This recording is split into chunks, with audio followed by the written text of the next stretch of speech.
Gunsmoke. Brought to you by L&M Filters. This is it. L&M is best.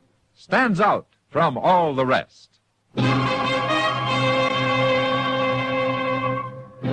Around Dodge City and in the territory on West, there's just one way to handle the killers and the spoilers, and that's with a U.S. Marshal and the smell of Gunsmoke.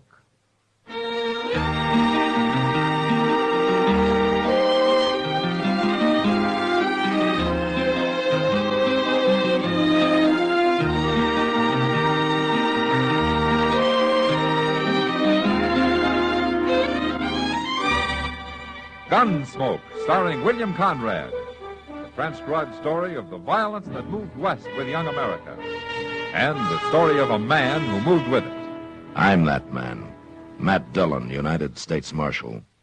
The first man they look for and the last they want to meet. It's a chancy job, and it makes a man watchful. And a little lonely.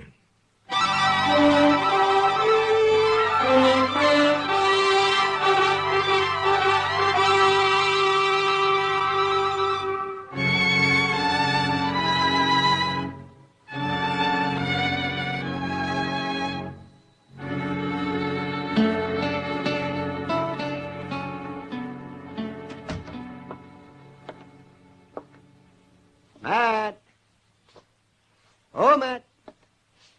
Where are you? Sit down, Doc. I'll be right in. Oh, well, thank you.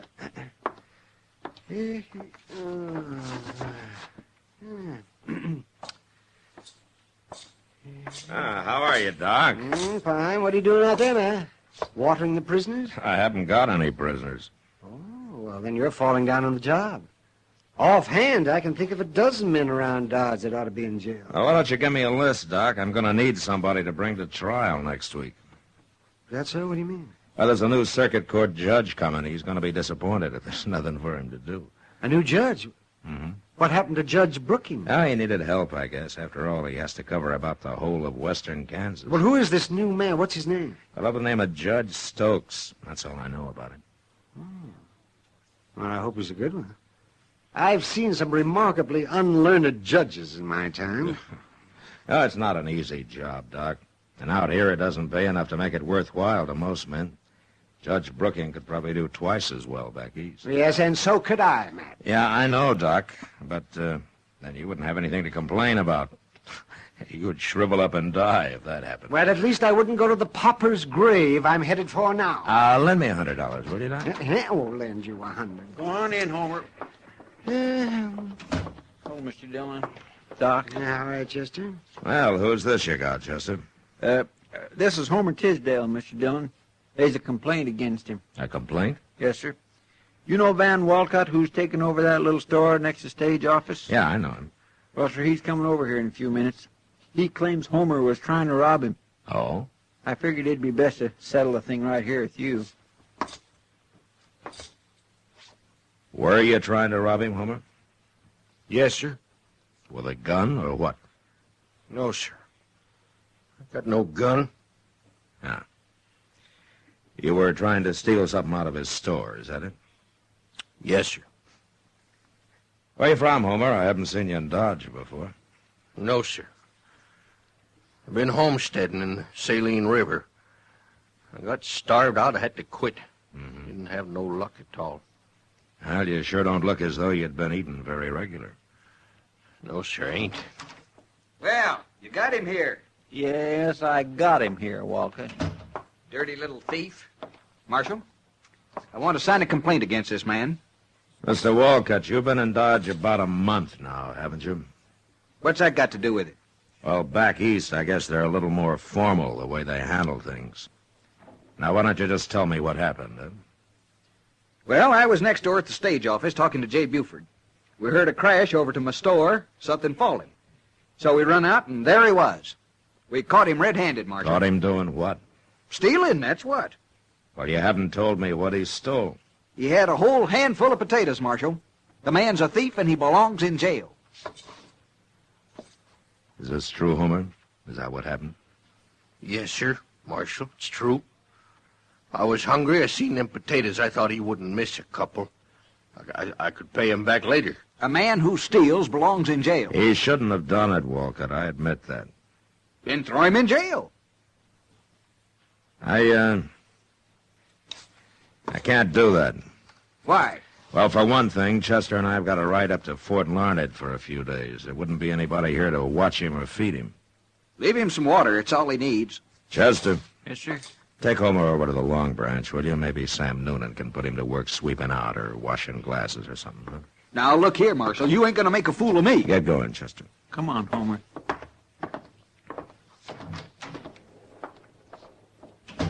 Now, look, Marshal, I'm telling you... Mr. Walcott, why don't you go back to your store, Maybe somebody's found a few pennies and wants to buy that handful of potatoes.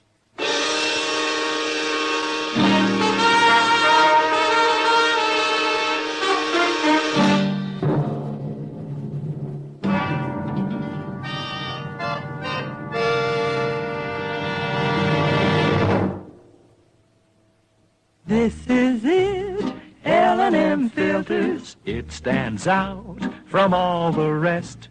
Miracle tip, much more flavor. L&M's got everything. It's the best. Yes, L&M is best. Stands out from all the rest. L&M stands out for flavor. Flavor. Flavor. Flavor. The Miracle Tip draws easy. You enjoy all the taste. And notice how mild it is. L&M stands out for effective filtration. Filtration. Filtration. Filtration. No filter compares with L&M's pure white Miracle Tip for quality or effectiveness. L&M's got everything. L&M, light and mild. America's best filter tip cigarette.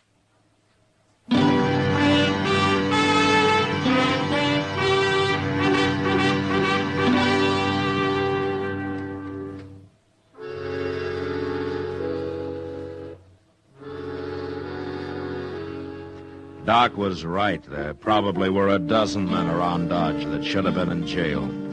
But if the law was going to start locking up men like Homer Tisdale, I figured they wouldn't need me to handle the job. At least that's what I thought on the way to Fort Larned. It was 4 days later when we got back, and I found out different. We were riding up Front Street, past the stage office, when Jay Buford, the stage company manager, and Van Walcott spotted us and started yelling. I had Chester take my horse while I got down and went over to see what they wanted. You came back just in time, Marshal. If he'd done what I said, it wouldn't have happened. I was just telling Walcott if you didn't get back today, we'd have to do something ourselves. What's the trouble, Buford? Murder. Murder and robbery, Marshal. Right there in the stage office. Charlie Reynolds is dead and $10,000 is gone. Happened this morning. Hold up. It was about 8 o'clock, Marshal. And I just opened up my store and gone into the stage office to say good morning to Jay. He was standing there talking to Charlie Reynolds, and I no sooner got inside than the voice out back yelled at us to throw up our hands. We did, too. And then this gunman come forward, wearing a mask. Knew right where the money was, too. I had it in the treasure box waiting for the stage to go north, Marshal. He opened it up. It was all bills. And he scooped them out into his pocket, and then he stood there, Marshal. And he told us not to try to follow him. And then before he could even move, he pulled the trigger on poor old Charlie Reynolds and killed him. Just like that, no reason at all. You didn't follow him, he got away. Who's gonna follow a killer like that? We ain't crazy. Any idea who it was? You bet we do. Who? That mask didn't hide nothing. Well, who was it? Homer Tisdale. What? Plain as day, even if he hadn't spoke. Homer ain't so meek as he looks, Marshal. He's a killer, that's what he is. All that other's just pretending. You should have put him in jail first off. Any idea where he is? Must be halfway to Texas by now. But you better find him, Marshal. Yeah.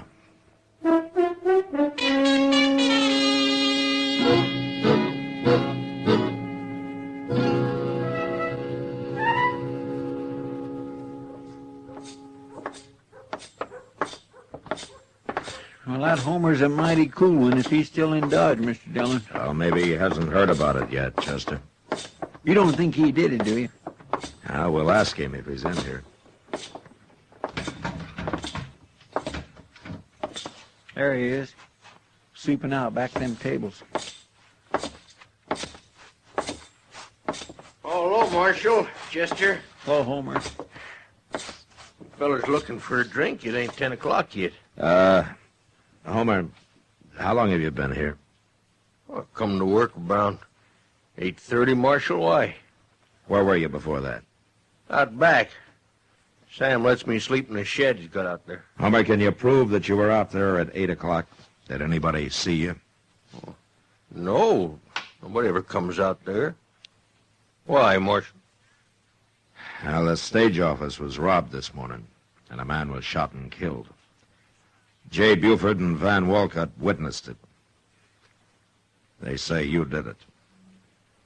Me? They're willing to swear to it. Well, I didn't rob him. I didn't kill nobody. I wouldn't do nothing like that, Marshal. You don't believe him, do you? It doesn't matter what I believe, Homer. But there are 2 witnesses, and you haven't even got an alibi. Well, Marshal, I was right out back there. I was eating a little bread and some bacon a feller give me. Homer, will you promise me something? Why, sure, Marshal. What? That you won't leave Dodge. Oh, I'm in bad trouble, ain't I? Yeah. I won't run, I promise.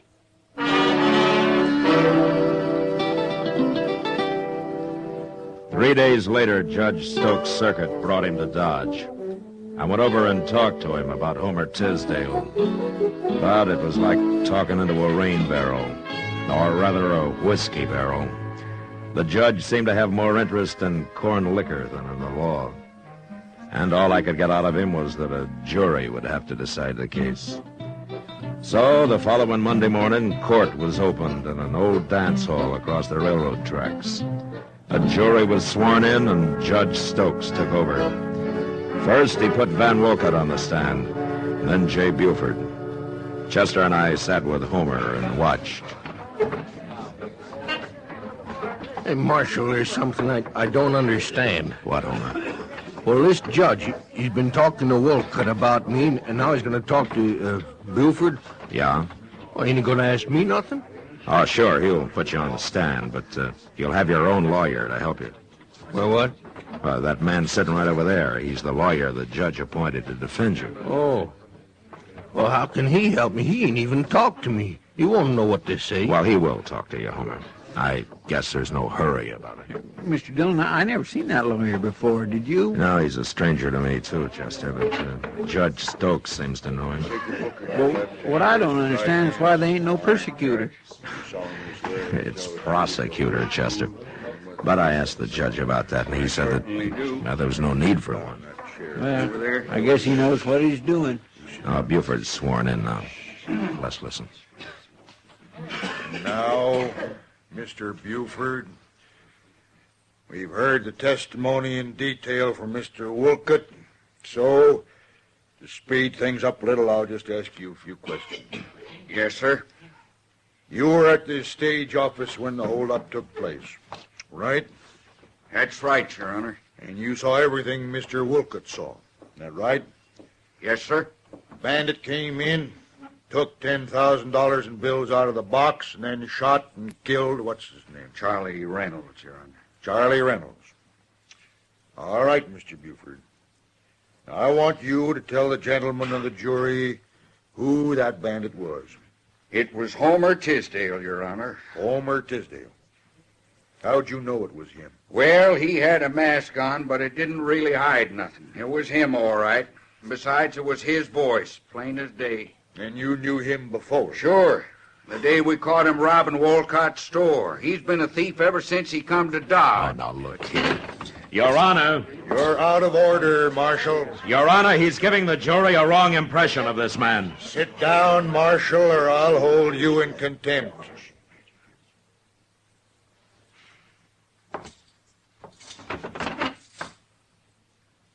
That's better. The jury is competent to judge the evidence, Marshal.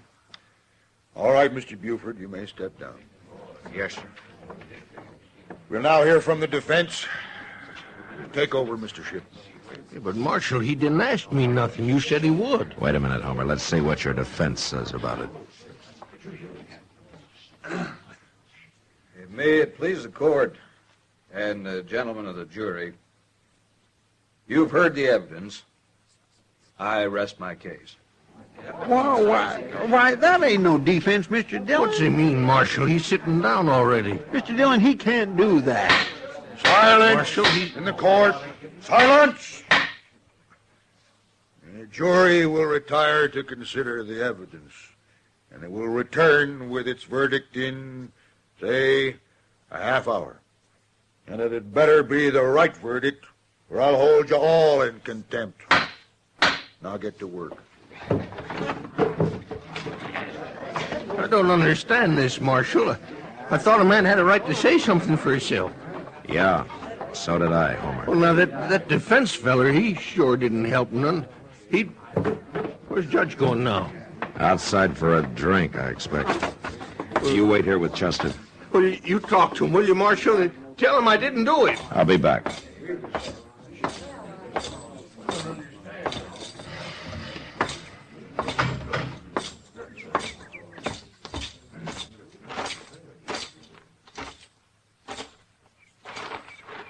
Have a nip, Marshal? No thanks, Judge. I always like to get the jury out. It gives a man time for a little refreshment.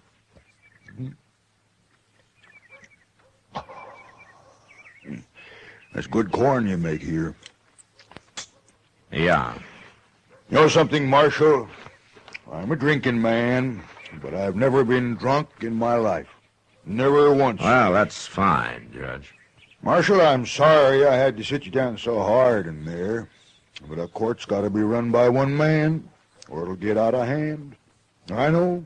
I've seen it happen. I've seen some things happen in court, too, Judge. But I never saw an accused man not get a chance to defend himself before. You heard the evidence, Marshal. What defense could he make? It'd just be a waste of time. Oh, I see. Yeah, I want to get this trial over with. I got to take the Santa Fe up to Abilene at midnight, and that doesn't give me much time to see Dodge, does it? No, I guess it doesn't. In fact, a half hour is too long for that jury. I'm going to call him back now. If you'll excuse me, Marshal. Sure. Oh, maybe you'll change your mind and have a drink with me after, hmm? Yeah, maybe.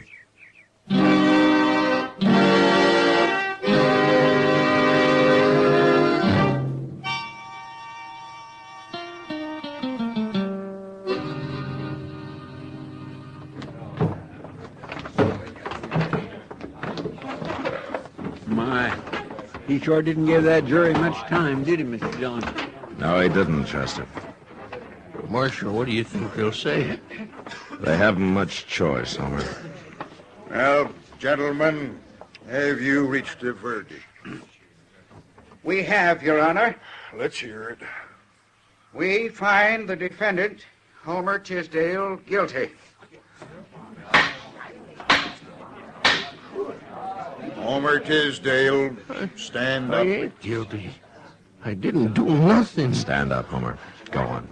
Well, it ain't fair. Homer Tisdale, you've been found guilty. Where's the money? What'd you do with that $10,000? I ain't got it, Judge. I didn't take it. Honest. Silence! Since you won't tell us where you buried that money, I'm going to sentence you.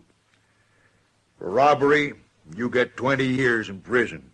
20 years? But you'll never serve them, Homer Tisdale.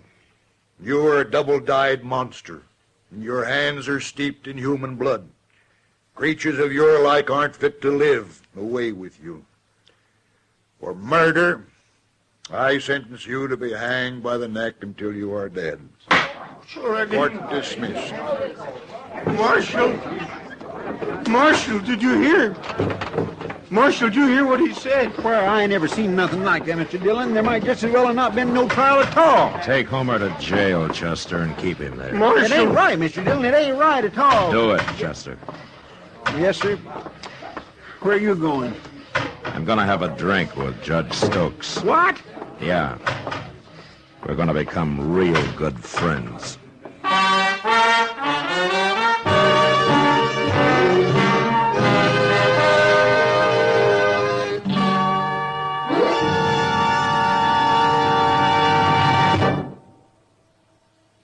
L&M is best, stands out from all the rest.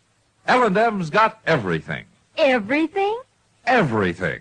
Best flavor? L&M stands out for flavor. The miracle tip draws easy, lets you enjoy all the taste. Best filter? L&M stands out for effective filtration. No filter compares with L&M's pure, white miracle tip for quality or effectiveness. Best tobaccos? Highest quality tobaccos, low nicotine tobaccos, L&M tobaccos, light and mild. Every way, L&M is best, stands out from all the rest. How easy they draw. How mild they are. L&M's got everything. King size or regular, L&M is America's best filter tip cigarette.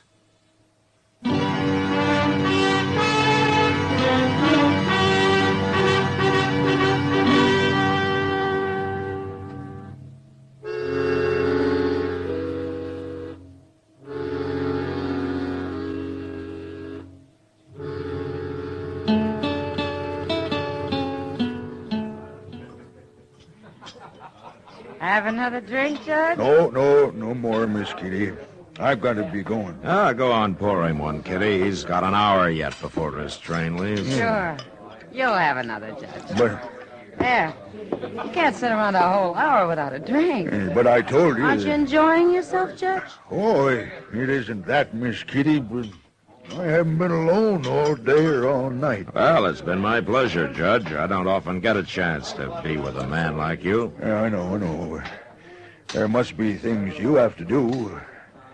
I don't feel right taking up your time this way. No, don't worry about him, Judge.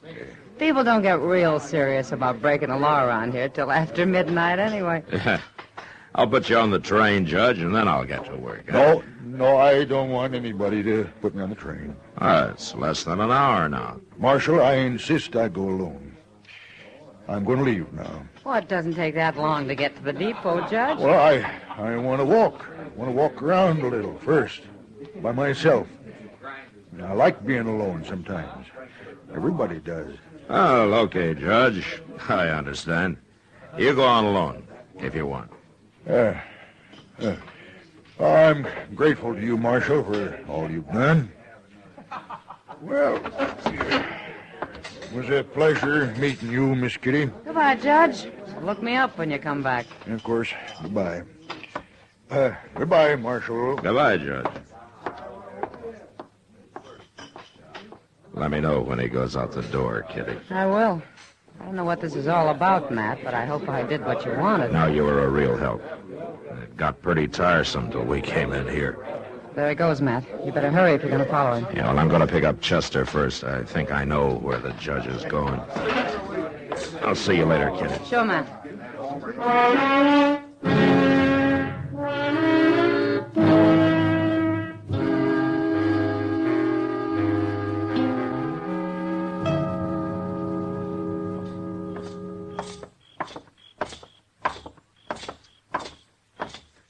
Gracious, it must have drove him crazy, Mr. Dillon. You dogging him around that way. Well, it worried him some, Chester. That's how I knew I must be right. Here we are. We'd better watch through the side window or they'll see us. Yeah.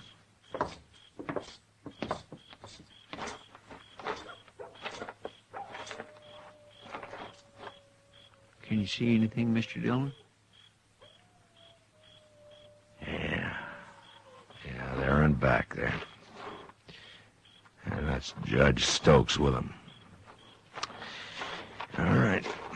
Come on, we'll walk right in the front door.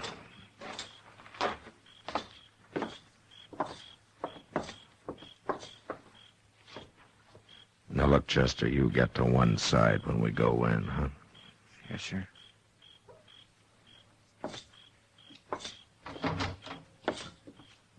Who's that out front? Hi, Dad.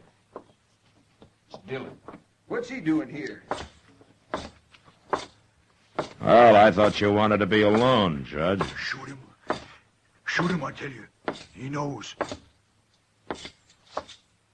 Well, Buford, Walcott, which one of you is going to shoot me, huh? One of you must have a gun somewhere. You shot Charlie Reynolds. No? All right, then get your hands up while we search you. I got a gun, Marshal. Here. I'll give it to you.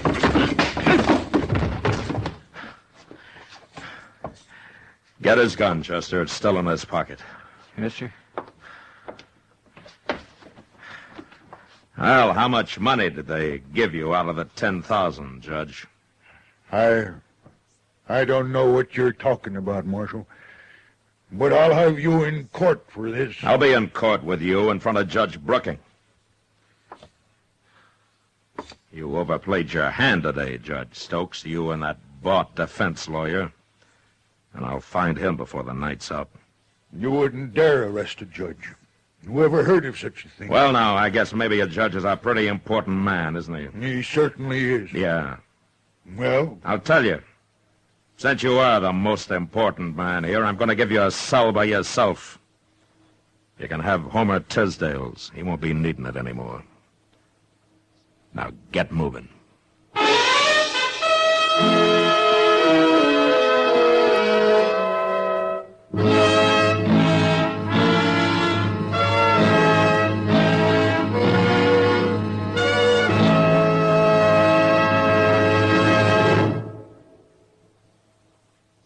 And now our star, William Conrad. Thank you, George. If you're a filter tip smoker, you should be smoking L&M's. When you try L&M's, the first thing you'll notice is how mild they are, how easy they draw. With L&M's pure white miracle tip, you enjoy all the taste. Try L&M's today. You'll like them.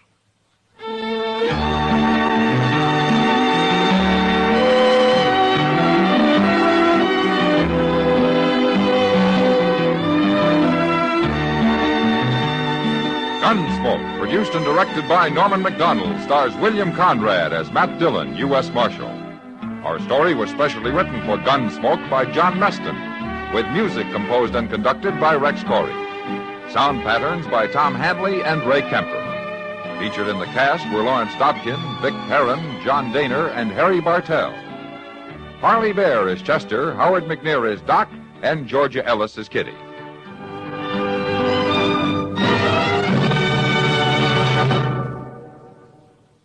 Stop! Start smoking with a smile, with Chesterfield, smiling all the while, with Chesterfield. Put a smile in your smoking, just give 'em a try. Light up a Chesterfield, they satisfy. Put a smile in your smoking. Buy Chesterfield. So smooth, so satisfying. Chesterfield. You'll also enjoy Chesterfield's great radio shows. Perry Como sings all the top tunes on CBS Radio every Monday, Wednesday, and Friday. Jack Webb stars in Dragnet on Tuesday nights. Check your local listings. Remember, listen again next week for another transcribed story of the Western frontier when Marshal Matt Dillon, Chester Proudfoot, Doc, and Kitty, together with all the other hard-living citizens of Dodge, will be with you once more. It's America growing west in the 1870s. It's drama. It's Gunsmoke. Brought to you by L&M Filters.